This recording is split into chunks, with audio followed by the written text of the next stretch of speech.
All right. First question.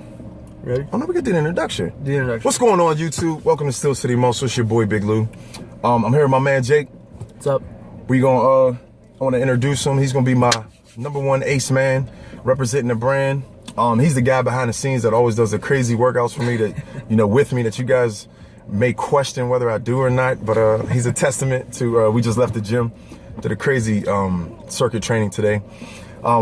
We want to make a video response to some questions that was asked on Facebook by a few of my friends. So we can just jump right into it. So what was the first question? Let's go. First question, how to deal with frustration of a plateau? All right, so plateaus. What are plateaus? I think first you got to identify what plateaus are. Jake will touch on it in a minute. But let's identify what they are first. Plateau is what? A plateau is just saying that you reached a level of progression. And I think that a lot of people look at plateaus in a negative light and think that, oh, well, you know what, this is it. Like, this is the top, I can't get no better than this. Or they look at it almost in a negative way. Like, no, this is like almost validation that whatever work that you've been doing, you've reached a point where it's time to step it up. So if you ever wanted to know when do I need to step it up, when you hit that plateau, that's when you know it's time to step it up. So I'll give you a quick example. Let's say if you're trying to improve your pull-up game, which, we both have been working on actually. Yeah. When I first started out, I was only able to do 5 good pull-ups. That was it. I was doing 5. It looked like my fat ass couldn't get up there and do shit. But eventually I was doing 5 reps every single day for an entire week. And then next thing I know, 5 became easy. So then the next week I was able to do 6 and 7. So then doing that for a week. Then the next week I was able to do 7, 8, 9. I'm like, man, then I was doing sets of 10 the next week. Then the next week I'm doing 12s and 15. So your validation is your progress. Your progress is your validation. So I don't look at that as a plateau. I look at it as a marker of it's time to step it up. It's time to do more. And I think a problem that people, they don't know what to do once they reach and they get that validation of progress. They say, oh, well, what do I do next? What do I do next? This isn't a part of the program. Your validation is going to come whenever it wants to, not whenever you want it to. It's going to come whenever it wants to. You want to talk about that? Yeah. When I first started working out with Lou, we were doing our warm-up, 4 sets of 25 push-ups and 10 pull-ups. And I hated push-ups. I have a PT test every year I'm in the Air Force. So it's how many push-ups you can do in a minute. I was getting like 50, maybe 60. We're doing 100 reps every workout now. So the other day I did a warm-up. He's like, just do 100 reps just to warm up. So I'm like, all right, I'll do my regular 4 sets. I banged out 50 each set like it was nothing. I probably could have kept going. So you keep working out, you keep working with it. Eventually gonna get better. And then when you reach that plateau, when it becomes easy, you're not breathing as hard, it's not as hard for you, step it up. If you can do more, do more. Keep your body guessing. Absolutely, absolutely.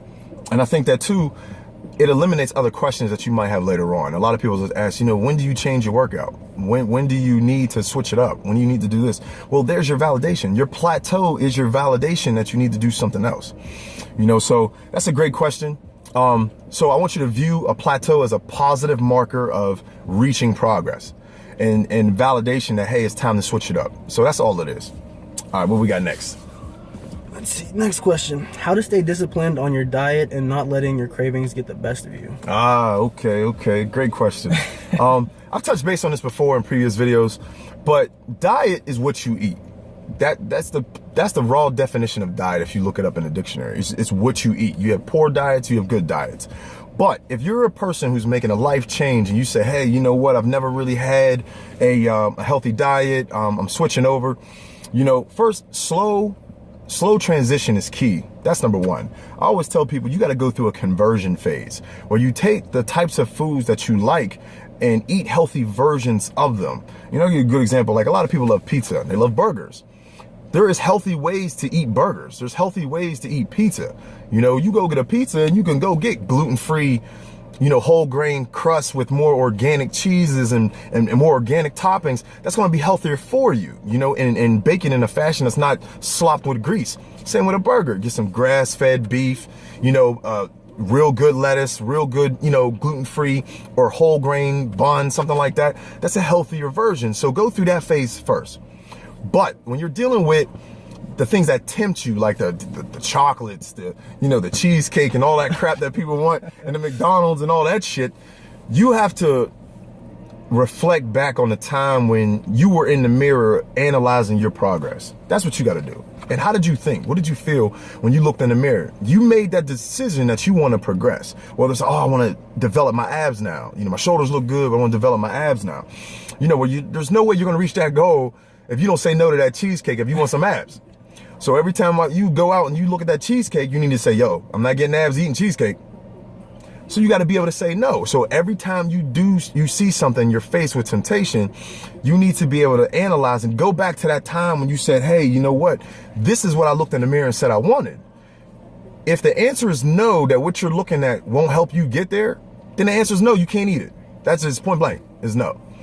So that's the easiest way to deal with temptation, and also too, you look at whatever's facing you and say, hey, if I don't eat that, how much progress will I gain? If I don't eat that, will my abs come in a week versus 4 weeks? If the answer is yes, then don't eat it and get your progress quicker. Exactly. We'll touch on that. Yeah, this is something that I've struggled with. I still struggle with. It's a daily battle because you want the results as quick as you can get them. You want to see progress, but you think, hey, if I just have this one time, I'll work out later, I'll burn it off. It could be something you want right now, every minute of that day. So when you get those cravings, eat burgers or pizza. I'm notorious for eating pizza. I love it. It's hard to stay away from it, but it's not gonna help me get where I want to be. And then I'm working out in the gym. He's kicking my ass on a daily basis, and I'm not progressing. And that's my fault. It's not Lou's fault. I'm doing the workout with him, but for some reason I'm not progressing. It's what I do in my off time, what I'm eating. I'm letting myself down. And to stay motivated is just, you get that craving in your head and you thinking like, I really want that. But how bad do you want to reach your goals? Do you want it bad enough to not eat what you're craving? And whatever you're craving, you crave it for 5-10 minutes, you eat it, it's gone. Those results will be there for you day after day if you keep beating those cravings and, reaching your goals, progressing with yourself. Absolutely. And I think too, also, we're already on a workout regimen, we're already on a schedule. When you see and the upcoming workload that you have to do, if you know that, if I eat that pizza today, am I gonna be able to make it through the workout tomorrow? No. It's not gonna happen. Like you're not gonna make it through that workout. The crazy workout we did today was circuit training. If we would have added pizza or burgers or anything last night, there's no way in hell we had the energy, the whatever we need, the focus we needed to be able to physically make it through these workouts. So when you see your progress in the gym and you're like, man, every time you deny something bad, your progress and performance in the gym gets easier. And I was telling him that before. I said, when I lose weight, the lighter I get, the easier my pull-ups are. Exactly. I was 255 pounds. You think I was doing 10 sets of pull-ups? Hell no. But when I got back down to 210, when I got down to 205, banging out sets of 15 pull-ups for 10 to 12 sets, became no problem. So, and I remember that. So when I say, I got to do these pull-ups this weekend, I'm not going to go eat pizza and do all the other crap that's going to, make that workout harder or hinder my performance. And especially I'm not going to do that working out with my boy because I got to push him and he got to push me. And we do push each other. This is not no teacher-student thing. Like I work my ass off and die. Same way he does. We progress together and that's how it should be. Next question. Let's move on to the next one. All right, let's see. How to make time to work out when you work very long hours. Okay. So a lot of people make excuses to not work out. That's what they do, which I don't understand. If you made the decision that, I want to progress, why are you looking for excuses to not do the work that's going to help you progress?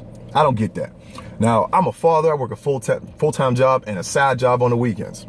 And I got a full-time relationship, obviously. My man does the same, full-time job, girl, all that stuff. But we still work out 5 days a week. When you make your world structured and inclusive of your physical fitness, whether it's your diet, and everybody's on board with it. My family is on board with it. My friends are on board with it. My child, my girl, they're on board with it. You know, you're always going to have free time. You're always going to have some time. And you get to choose what you want to put in that free time. I make the decision to let my girl know, my kid know, my family know, Lewis is going to the gym. Daddy's going to the gym. Period. It's not a debate. It's not. You know, if I say I'm going to the gym 2 hours a day for 5 days, it's only 10 hours out of the whole week. There's hundreds of hours in the week. If I say, there's 300 hours in a week and you can't dedicate 10 hours, there's a problem. Now, where you work out, you can change that. Everybody has to go home. If you can go home, you can work out. Whether you're doing some type of cardio regimen, you got a little bit of dumbbells at the house, you're doing a 30-minute workout video. There's workout channels on cable, for God's sakes. Like, there's really no excuse. I don't care if I say, hey, go home and do 100 push-ups before you go to bed. That's still a workout. Do something. You can do body weight things. You can go out and do yard work. That's a workout. I don't care what you're doing. You want to touch base on that? Yeah, it's just about how bad you want it. If you're making a decision to work out, it's something that you want, obviously. And if you're working, I mean, if you don't have your own company, you're not working for yourself, you're working for someone else. So you go there and put those long hours in, but I mean, you're making money, but are you working for yourself? So come home, do your workout. You're working for yourself when you got to work out. It's something that you want. So obviously you can make time for it. It's about how bad you want it, priorities. There's times I want to come home from work, just lay on the couch, go to sleep. Of course there is. But how bad do I want to work out? Every day. That's what you have to do. So just try and stay motivated. Try to make it a priority. Obviously, there's going to be some times where it's just not an option to work out, but you can make up for it the next day and the next day and the next day. Just to stay motivated and stay positive and make it a priority to work out. Absolutely. And I always, whenever I get faced with this question, I ask somebody, if somebody asks me this in person, I counteract with a question. I say, well, how do you make time to brush your teeth? How do you make time to cook dinner? How do you make time to eat lunch? How do you make time to put on your clothes? It's the same way. There's really no excuse if you really, really want it. You want to go out and drink, you'll make time to go to the bar to drink. You'll make time to make to the liquor store to go get your liquor. You'll make time to make the drinks. You'll make time to sit down to chill, relax, to drink the drinks. Exactly. If your goal is to get fit, you can make that happen. So what's the next question? Let's see. How to restart your metabolism at and after 40. Okay. Now this question it's not really, I'm not too fond of this question. And the reason why I say that is because your metabolism isn't age specific. It's not. It's about the condition of your body. Obviously you're 40 years old. You either have years under your belt of eating like crap or years under your belt of eating healthy. Now, those two different people, if I'm 40 years old and he's 40 years old, and I got 20 years of eating McDonald's under my belt, and he got 20 years of eating Chipotle under his belt, what do you think, how I'm going to look and how he's going to look? That's A. B, what do you think the condition of my organs is going to be versus the condition of his organs going to be? Okay? If he's been eating 20 years of Chipotle, and he's healthy and this and this and that, do you think he needs to go through a detox program? Do you think that his organs are strained? These are living organisms in your body. Let's say he's a non-smoker, non-drinker, and all that. Do you think that his organs are not in prime condition to have a higher resting metabolic rate? Your organs have a detox functionality. And a detox process. They also have a process to burn fat. Your body produces hormones to burn fat. It produces hormones to grow muscle, to repair muscle, to also detoxify and get toxins out of your body. So let's take those organs, for example. Let's say if I want my gallbladder, pancreas, liver, kidneys. Do you think that me eating McDonald's, my organs are in as good a condition as his? He's been eating Chipotle? It's not going to happen. So somebody over 40, there's no way in the world you're going to have a well-oiled machine. It's like driving in a car with bad oil. Your car's not going to be able to perform. Now, once you clean out that oil, your car's going to perform. You're going to have the highest amount of power output and all that. So he has the clean car. He got good oil in his car. I might have to clean my shit out. And then I can expect a higher resting metabolic rate. There's a lot of people in their 40s who are marathon runners, they run triathlons. They got people doing all kind of crazy stuff. Lance Armstrong was in his 40s when he was winning the Tour de France. Are you serious? Come on, man. Peyton Manning, Tom Brady's 40 this year. The boy still just won a Super Bowl, still doing his thing at the highest level. You know, there's really no excuse. You know, there's not. James Harrison, 38. There you go. So he's a monster.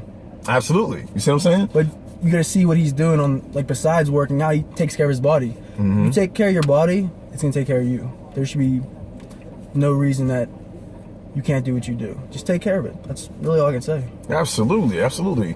Any more questions today? I think that was all today.